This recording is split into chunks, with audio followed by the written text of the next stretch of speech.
Jujur aja, siapa di sini yang pernah mikir kalau bikin catatan keuangan alias budgeting itu solusi supaya hidup lebih aman? Faktanya, menurut riset, 39% orang yang rajin bikin budgeting justru lebih stres dibanding orang yang gak pernah bikin sama sekali.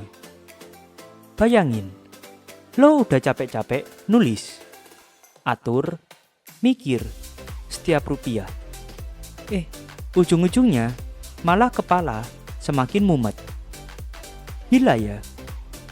Bukannya tenang, malah tambah kacau. Nah, kalau lo penasaran kenapa bisa begitu, tonton terus video ini sampai habis. Karena gue jamin, setelah nonton, lo bakal sadar mungkin selama ini lo salah cara. Oke, bayangin gaji lo 5 juta sebulan. Lo buka aplikasi budgeting atau catatan di buku. Terus lo bagi kayak saran di internet.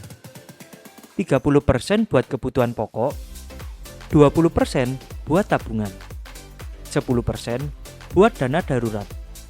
Sisanya buat lifestyle. Awalnya kelihatan gampang, tapi baru seminggu gajian ada aja masalah. Seperti teman ngajak nongkrong, motor mogok, servis mendadak, HP lo rusak, harus beli spare part. Dan apa yang terjadi? Angka-angka di budgeting lo langsung berantakan. Lo lihat catatan, lihat aplikasi, terus ngerasa, anjir, gue gagal lagi. Padahal lo cuma manusia biasa yang gak bisa kontrol semua kejadian. Nah, sekarang pertanyaannya, kalau budgeting ternyata bikin banyak orang tambah stres, terus cara ngatur duit yang benar itu apa? Apakah artinya lo harus berhenti budgeting? Atau ada cara lain yang lebih waras? Jangan buru-buru mikir lo yang salah, karena masalahnya bukan di disiplin lo, tapi di sistem budgeting yang selama ini lo ikutin. Gue punya cerita nyata tentang temen gue, sebut aja namanya Dika. Dika ini rajin banget. Setiap gajian, dia bikin budgeting yang rapi. Excelnya kayak laporan keuangan perusahaan, lengkap dengan warna-warni. Tapi hidup gak pernah sesuai dengan rencana. Pernah satu kali, dia udah sisihin duit buat tabungan dan lifestyle. Tiba-tiba motor dia mogok. Biaya servis keluar 1 juta lebih. Semua budgetingnya hancur. Dia langsung panik, ngerasa gagal. Karena stres, dia akhirnya pakai pay letter buat nutup biaya lain. Terus bulan depannya dia masih harus bayar cicilan pay letter itu. Jadi bukan cuma stres, tapi malah semakin dalam hutangnya. Lo tahu nggak apa yang dia bilang ke gue? Gue capek hidup kayak robot. Gue pengen punya duit, bukan sekedar ngisi tabel. Dan waktu dia ngomong itu, gue baru sadar, budgeting yang terlalu kaku itu bikin orang ngerasa bersalah setiap kali hidup berubah. Padahal kan hidup pasti berubah terus. Jadi, gimana dong? Kalau budgeting bikin stres, apakah artinya lo nggak usah ngatur duit? Jawabannya bukan begitu. Rahasianya ada di satu kata, fleksibilitas.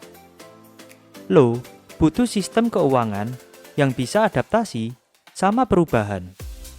Sama kayak hidup lo butuh cara ngatur duit yang nggak bikin lo ngerasa gagal kalau tiba-tiba ada biaya mendadak. Dan di video ini gue bakal bongkar gimana cara bikin sistem itu. Tapi sebelum itu, gue pengen tahu dulu pendapat lo. Coba tulis di kolom komentar ya. Lo tipe yang mana? Yang rajin bikin budgeting tapi sering gagal? Atau malah gak pernah bikin budgeting karena males? Gue pengen tahu, biar kita bisa diskusi bareng di kolom komentar. Karena mungkin cerita lo bisa jadi pelajaran buat ribuan orang lain yang lagi nonton sekarang.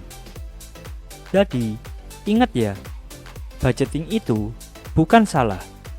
Tapi kalau caranya kaku, lo bakal jadi bagian dari 39% orang yang tambah stres, bukan tenang.